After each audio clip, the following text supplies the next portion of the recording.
ella es economista y ya nos había estado acompañando anteriormente. ¿Cómo estás, Adela? Bueno, estábamos hablando últimamente mucho de este tema que nos interpela a todos, que es la suba de precios y esta devaluación. ¿A qué nos va a llevar en este momento que es tan crucial, digamos, que sentimos que se desata una bomba de tiempo en cualquier momento? Sí, esa es la sensación que uno tiene, ¿no? ¿Qué va a pasar? ¿Qué va a suceder? Estamos en una situación complicada, eso no hay duda. Y hay una presión muy grande para que haya una devaluación. Y la verdad que si hay una devaluación, estamos en un problema serio. La resistencia a la devaluación es justa, me parece que desde el gobierno es así. Hay que decir que hay pocos dólares, pero también hay que decir que hay un juego, digamos, de parte de sectores, llaman el mercado. El mercado son unos cuantos que juegan dentro de ese mercado. Y por ejemplo está la idea, o sea, han quedado entrampados por alguna situación que hubo previa, digamos, de no poder sacar los dólares, y entonces juegan con ese líquido, con el otro, con el de las acciones, digamos. Esto es una situación de que está creando un momento muy delicado. ¿Es necesario devaluar? Sería la pregunta. Por el momento no, porque nosotros siempre estamos atados a esto que yo vuelvo a repetir, creo que por tercera vez, el tema de que en función de que seguimos endeudados, aunque tenemos esos 3 años para pagar lo gordo, porque igual seguimos pagando una parte de los intereses y sobre todo seguimos pagando al Fondo Monetario Internacional. Ahora el 15 de noviembre creo que vence un pago. Al seguir atado a eso, digamos, a una deuda porque uno quiere honrar sus deudas, el tema no honrar a lo que no corresponde, a un desfalco, ¿sí? Porque esto se viene desde la época de Martínez de Oz y ahora viene en concreto de esto de que ha sido, digamos, el préstamo de fondo con Macri, y que no fue a la producción, sino que fue a la especulación, o sea, salió del país. Entonces eso crea una situación que lleva a que haya necesidad de dólares. Como nosotros no imprimimos dólares, nosotros imprimimos pesos. Para conseguir dólares genuinos hay que hacer una política externista, o sea, buscando el comercio exterior, buscando los préstamos y demás. Porque si no, o sea, efectivamente, si nosotros debiéramos en realidad solamente, digamos, pagar la parte de, digamos, lo que corresponde, lo que es legal, y por el otro lado a estos señores que tenemos los nombres concretamente de los que fugaron divisas, unos 86.000 millones de dólares, efectivamente nosotros podríamos como país lograr, digamos, no tener este cuello de botella siempre de necesidad de dólar. Esto es en lo general. En lo particular, efectivamente, hay han entrado dólares. O sea, ¿qué ha sucedido en este último tiempo? Hubo una situación de que los exportadores de granos se guardaron los granos en sus silos y no los exportaban, y por lo tanto no entraban dólares. Las exportaciones, la salida, cuando uno vende hacia afuera, significa que entran dólares, o sea que le pagan en dólares. Bueno, los tuvieron ahí y ahora poco a poco los están sacando, pero muy a cuentagotas, y por eso se bajó el impuesto a la exportación. Dicen que ese 3% es poco. Esos sectores, digamos, de terratenientes y de agroexportadores son uno de los sectores de poder en la Argentina, que junto con el sector financiero están en este momento, digamos, haciendo una corrida, yo diría, una corrida, digamos, de carácter de las divisas, ¿no? Y por lo tanto presionan efectivamente para que se devalúe. Sucedió esto de las exportaciones. Por el otro lado, los importadores, los que compran del extranjero, tengamos en cuenta que en la Argentina para producir un porcentaje muy alto viene del extranjero, los insumos son del extranjero. Este es un tema a resolver en cuanto a la estructura económica, ¿no? Cómo pasamos a producir en la Argentina productos, o sea, insumos que se necesitan para producir. Bien, ha habido de parte de los importadores apurarse a comprar porque como piensan que sí se va a devaluar, entonces a comprar, digamos, al precio del dólar actual y que les salga más barato. Pero hay una cosa concreta, todas las importaciones por el momento, como decía Peretti, que es uno de los que fue de la Federación Agraria, es de la Federación Agraria, pero dirigió a la Federación Agraria, él dice, yo acabo de comprar y compré todo lo que compré en el extranjero, lo pagué al dólar oficial, ¿sí? Que es casi la mitad, para ser sincera, del dólar que anda dando vueltas por tanto el líquido, el de los bonos, y ni hablar del blue, que sería el ilegal, el de las cuevas, ¿no? Entonces siguen importando al dólar oficial. El dólar oficial no podemos tampoco decir que se mantuvo quietito. Vamos, ahora estaba a 60 y pico y ahora está a 80 y pico. 70, ¿no? O sea, en un momento dado Alberto había dicho de que un dólar a 63 estaría bien. Bueno, estamos a 80 y pico, ¿sí? 82, 83, yo no me acuerdo exactamente el día de hoy de cuánto está. Pero efectivamente esa es la situación, o sea, hay una presión muy grande por todos estos sectores especuladores, por el lado de los importadores, por el lado de los exportadores, en lograr una devaluación. ¿La devaluación qué significa? Significa que si con 10 pesos yo compro, por ejemplo, un dólar, sería que ahora necesito devalúo y entonces tengo que, en vez de 10 pesos, tengo que pagar, por ejemplo, 12 pesos o 15 pesos por un mismo dólar, ¿sí? Esto significa que si yo vendo en dólares, recibo más pesos. Y si yo importo y tengo que pagar en dólares, tengo que poner más pesos. Pero tengamos en cuenta que en la Argentina, pese a que se dice de que no manejamos pesos, que manejamos dólares, efectivamente los dólares los manejan los grandes productores, los agroexportadores, los empresarios, los monopolios, los del sector financiero. En el pueblo manejamos pesos, nos pagan el sueldo en pesos, todo lo que pagamos de servicios es en pesos, todo es en pesos internamente. Y efectivamente a las empresas extranjeras, por ejemplo, les conviene totalmente porque luego sus productos, o sea, los llevan al extranjero, pero han pagado para hacer los salarios en pesos en Argentina. ¿Qué significa para el pueblo una devaluación? Situación trágica realmente, porque como yo les decía, y ya lo andamos viendo, digamos, porque acá todos prevén todo, una gran parte de los insumos, de los productos que producimos en la Argentina, ya sea por empresas nacionales, por empresas extranjeras, por empresas grandes o por empresas chicas, esos insumos son importados en una proporción muy alta. Yo creo que no sé cómo estará el promedio, porque no ha habido producción este año, pero siempre estuvo alrededor del 60%. Esto significa, digamos, que apenas aumenta, digamos, hay una devaluación, se encarecen los insumos, se encarecen los productos. Bien, pero no hubo todavía una devaluación, más que esta que yo estoy diciendo que fueron microdevaluaciones. Y eso llevó inevitablemente, porque están previendo una devaluación, aumentos de precios, lo cual no tiene ningún sentido. O sea, no debería ser así, más que aquellos precios estacionales, qué sé yo.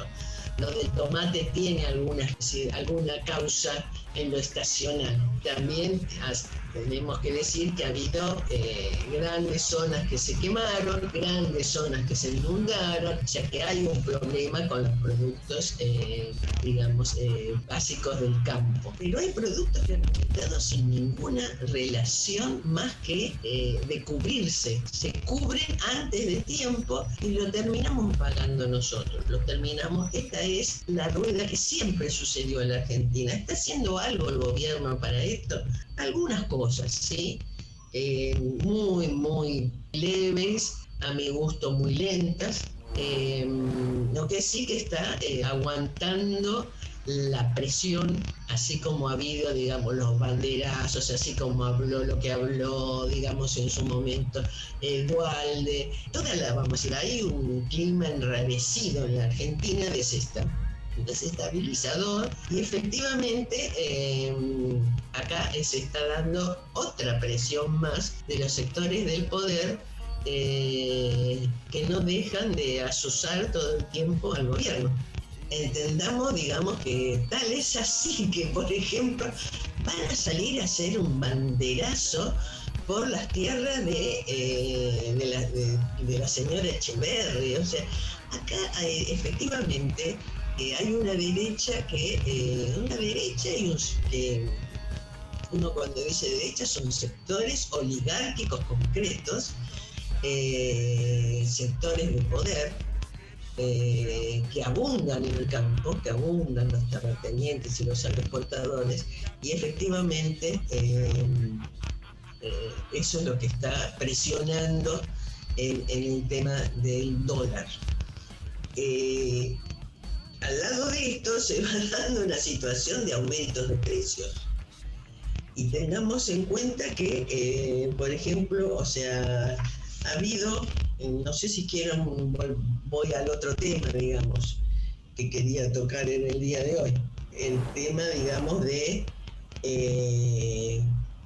del aumento de salarios. En principio se acaba de firmar en un aumento del salario mínimo vital y móvil. Hay que decir que este salario tiene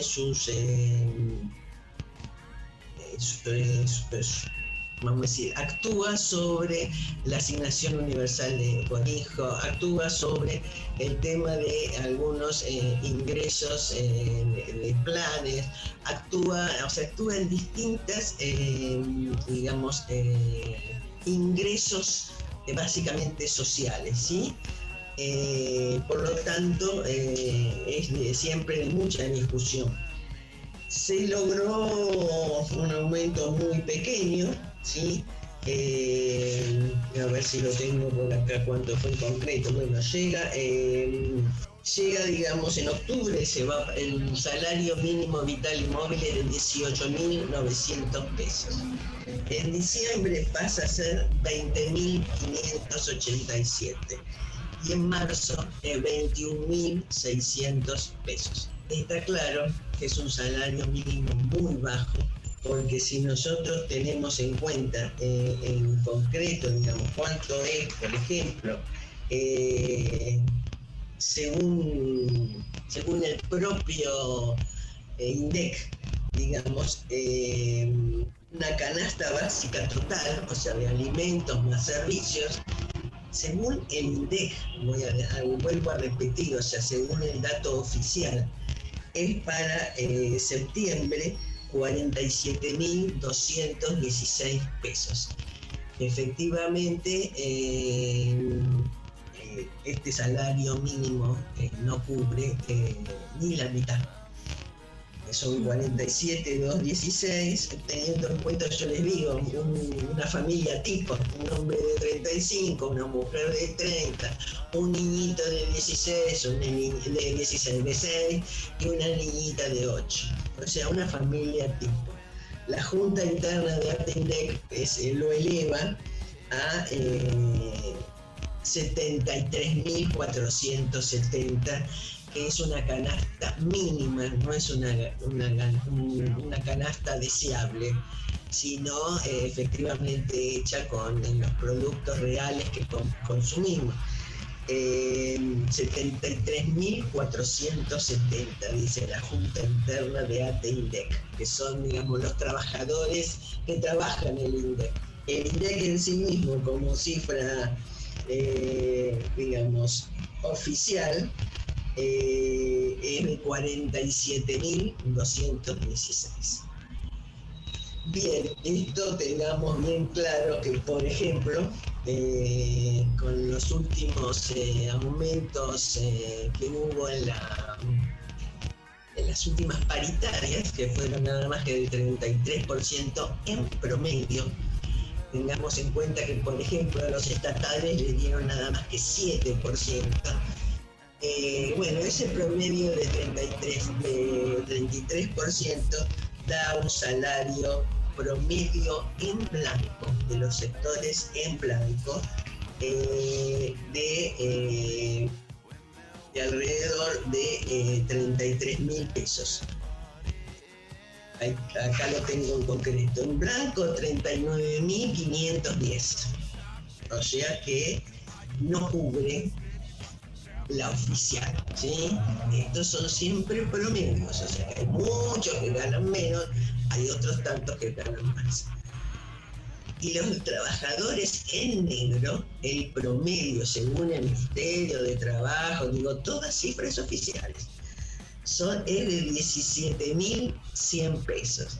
O sea que efectivamente estamos en una situación que con los ingresos no se están cubriendo las canastas, las necesidades básicas. Esto es una situación del que trabaja, del que tiene, aunque sea un ingreso en negro o un ingreso en blanco, incluso con ese, y están después los desocupados.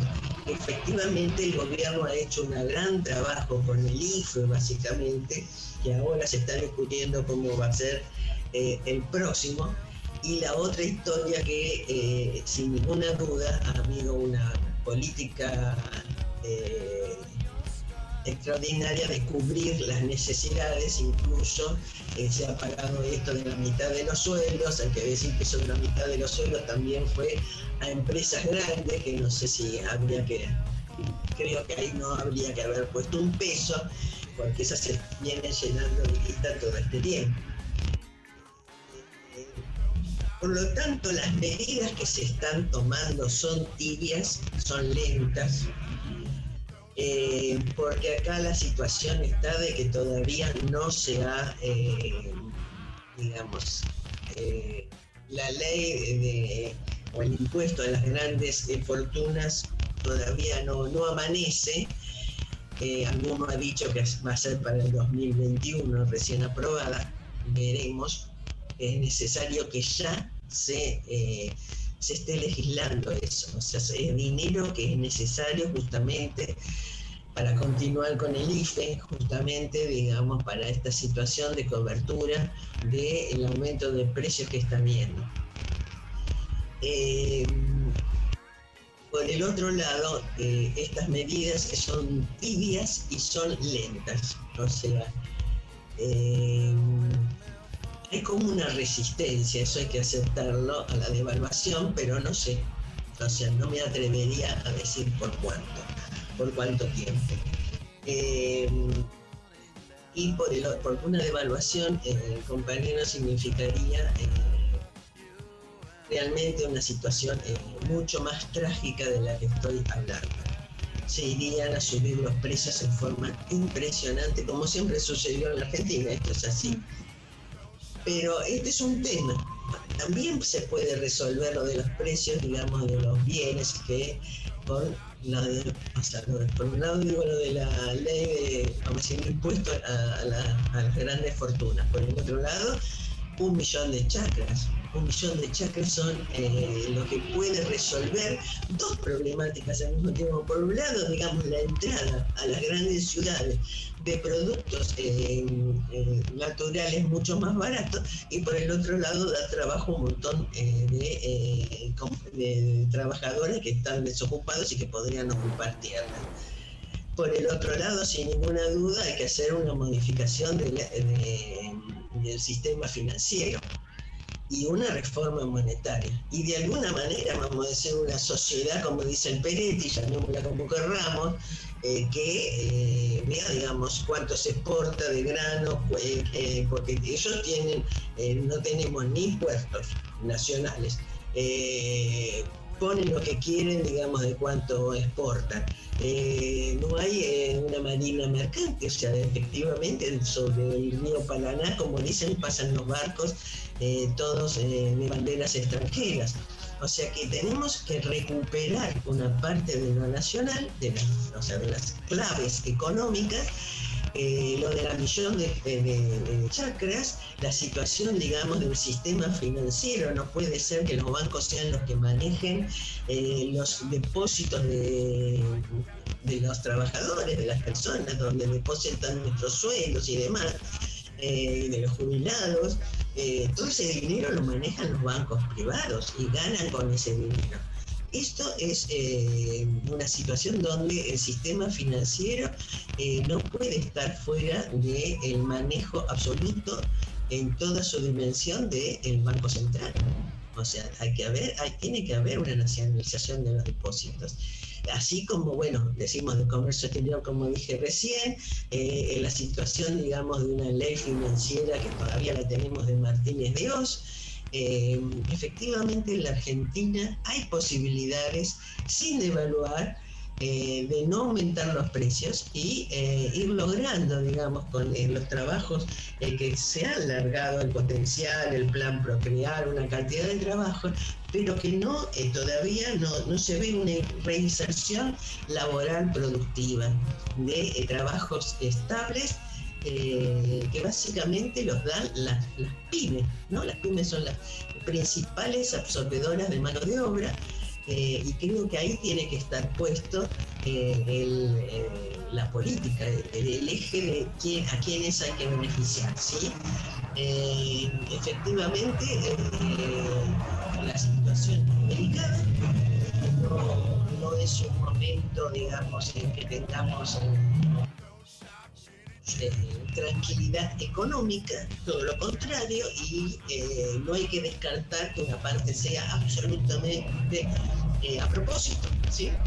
Hecha para un elemento más desestabilizador de este gobierno que todavía no ha puesto en algunos puntos la mano dura.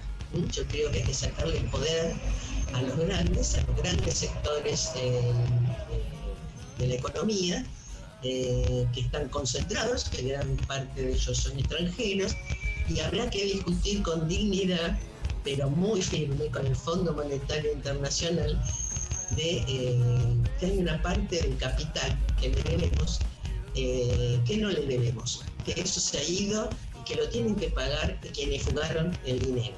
Y habrá que darle un bono para que lo pague. Claro. Bueno, buenísimo. Adela, la verdad que muy clara, como siempre, desborrándonos. Y espero que volvamos a tenerte acá los lunes. Entendemos, avísenme con tiempo. Bueno, sí, díganme en general qué otro tema y si se entiende lo que dije, porque la verdad que la crítica de ustedes tiene que ser,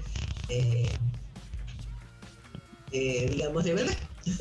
O sea, sí. Muy claro y muy conciso, sobre todo para mí que soy estudiante de arte y no manejo los números para nada. Bien, si alguien como vos, si alguien de los barrios, si alguien, digamos, común puede entender, porque se puede entender. Y esto fue el bloque de Economía con Adela y volvemos a Ritual de lo Habitual. Ritual de lo Habitual. Una salida informativa entre tanto caos desatado. Seguinos en nuestras redes sociales.